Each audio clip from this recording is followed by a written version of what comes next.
আজকে দুপুরের খাবারে ছিল আমার প্রিয় বেগুন ভাজা।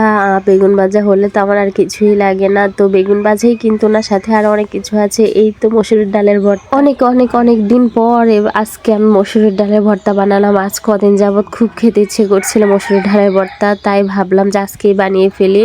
তো সাথে এই তো মুরগির মাংস আলু দিয়ে রান্না করেছি, যেহেতু আপনাদের ভাইয়া আছে, এমনকি আমার ছেলে মুরগির মাংস অনেক পছন্দ করে, তাই মুরগির মাংস আলু দিয়ে রান্না করেছি। আর আলু না দিলে তো হবেই না। জুমার নামাজ পড়ে আপনাদের ভাইয়া আর আমার ছেলে চলে এসেছে, তো সবাইকে একসাথে ভাতও দিয়েছি। এদিকে তো আমার মেয়েটা আপনাদের ভাইয়াকে ছাড়ছিল না, ওকে বারবার হাড্ডি দেওয়ার জন্য জেদ করছিল, তো ওকে একটা হাড্ডি ধরিয়ে দেয়। আর আমার ছেলের কাণ্ড দেখুন, মুরগির গোস্ত একটু একটু করে খুঁটে খাচ্ছে, কিন্তু বেগুন ভাজা ডালের ভর্তা কিছুইও নেয়নি। সবাইকে খাইয়ে দিয়ে এই তো এখন আমিও খেতে বসেছি আমার প্রিয় বেগুন ভাজা আর ডালের ভর্তা দিয়ে। তো সর্বপ্রথম আমি ডালের ভর্তাটা একটু নিলাম, তো বিসমিল্লাহ বলে ডালের ভর্তাটা দিয়ে ভাত দিয়ে মেখে এই তো মুখে দিলাম। বিশ্বাস করেন, ডালের ভর্তা হলে কিন্তু সত্যি কিছু লাগে না, ডালের ভর্তাতে খেতে কিন্তু অনেক মজা। তো আজকে কিন্তু শুধু বেগুন ভাজি আর এই ডালের ভর্তা দিয়ে আমি ভাত খাবো। তো ডালের ভর্তা দিয়ে ভাত খাওয়ার পরেই তো একটু বেগুন ভাজি দিয়ে এখন ভাতটা মুখে নেব।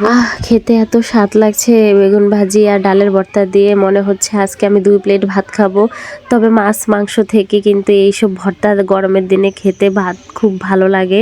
গরমের দিনে তো কোনো তরকারি খেতে ইচ্ছেই করে